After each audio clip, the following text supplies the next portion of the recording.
ایک اور واقعہ یاد آ گیا. میہ فارقین شام کا شہر تھا اور اس کا قلعہ تھا پہاڑ پر. 1 سال صحابہ اس کا محاصرہ کر کے پڑے رہے. خالد بن ولید جیسے فتح نہیں ہو سکا.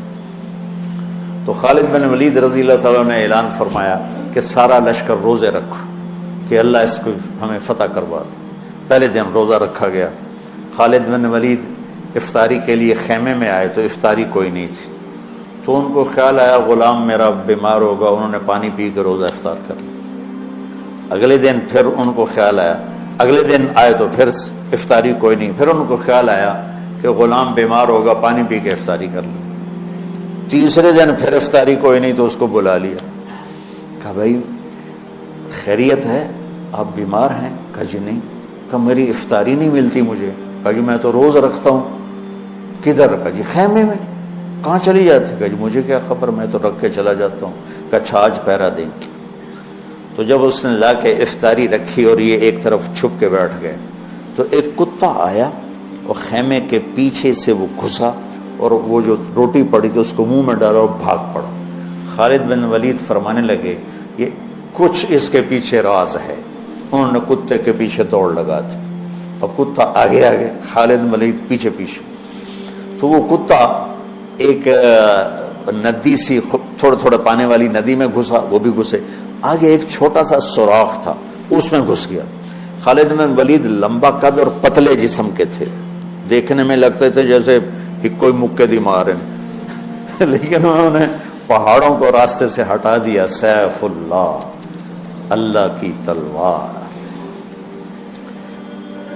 زید بن, آپ نے موتا کا لشکر بھیجا تو آپ نے کہا تمہارے امیر ہیں زید بن حارثہ, یہ شہید ہو جائیں تو پھر جعفر ہیں آپ کے چچا زاد, یہ شہید ہو جائیں تو پھر عبداللہ بن رواحہ, یہ شہید ہو جائیں تو پھر جس کو چاہو امیر بنا لینا. تو خالد بن ولید رضی اللہ تعالیٰ عنہ کی پہلی جنگ تھی یہ موتا. اسلام لائے اور یہ جنگ پیش آ گئی, صلح حدیبیہ کے بعد کی بات ہے.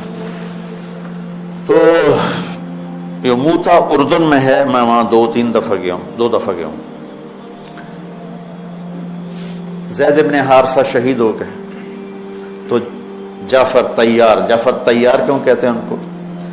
ان کو جھنڈا پکڑا تو انہوں نے ہاتھ کاٹ دیا, تو انہوں نے دوسرے ہاتھ میں لے لیا, انہیں وہ ہاتھ کاٹ دیا, تو کٹے ہاتھوں سے جھنڈے کو یوں چمٹا لیا, انہیں پیچھے سے کاٹ دیا تو جھنڈا گر گیا. تو اللہ کے نبی مسجد نبوی میں بیٹھے ہوئے تھے اور فرما رہے تھے زید آگے بڑھ رہا ہے اور قتال کر رہا ہے اور وہ قتل ہوا اور وہ گیا جنت میں.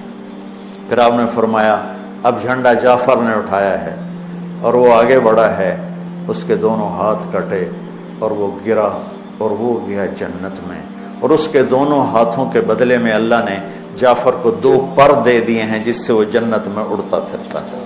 اس لیے ان کو کہتے ہیں جعفر تیار. یہ اللہ کے نبی کی خوشخبری تھی کہ جعفر کو اللہ نے 2 پر دیے جس سے وہ جنت میں اڑتا پھرتا ہے. پھر آپ نے کہا اب جھنڈا اٹھایا عبداللہ بن رواحہ نے, وہ آگے بڑھا, قتال کیا, قتل ہوا, اور تھوڑے لمحے کے بعد فرمایا وہ گیا جنت میں.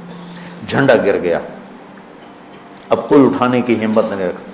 تو ثابت بن اکرم ایک انصاری صحابی ہیں, انہوں نے جھنڈا اٹھایا, کبھی جھنڈا پکڑو, جھنڈا پکڑو, ہاتھ سے نکل رہی ہے جنگ.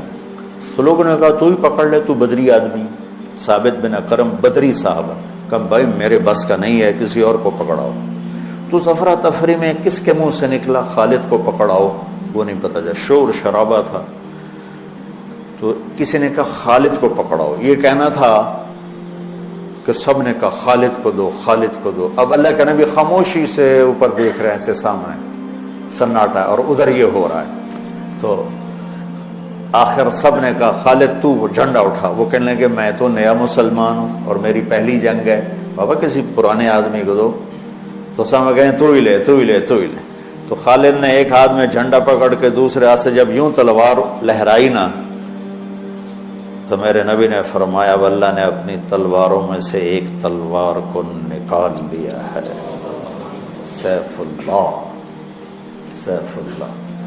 اس دن آپ کے ہاتھ سے 9 تلواریں ٹوٹیں لڑتے لڑتے. پھر اللہ نے ان کے ہاتھوں فتح نصیب فرمائی۔ 3000 کے لشکر نے 1 لاکھ پہ غلبہ پایا۔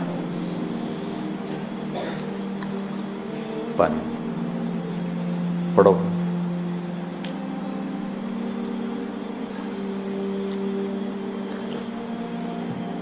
تو وہ اس سوراخ میں گھس گئے تھے، پتلے تو چلتے رہے سے رینگتے وہ سوراخ قلعے کے اندر جا کے کھلا۔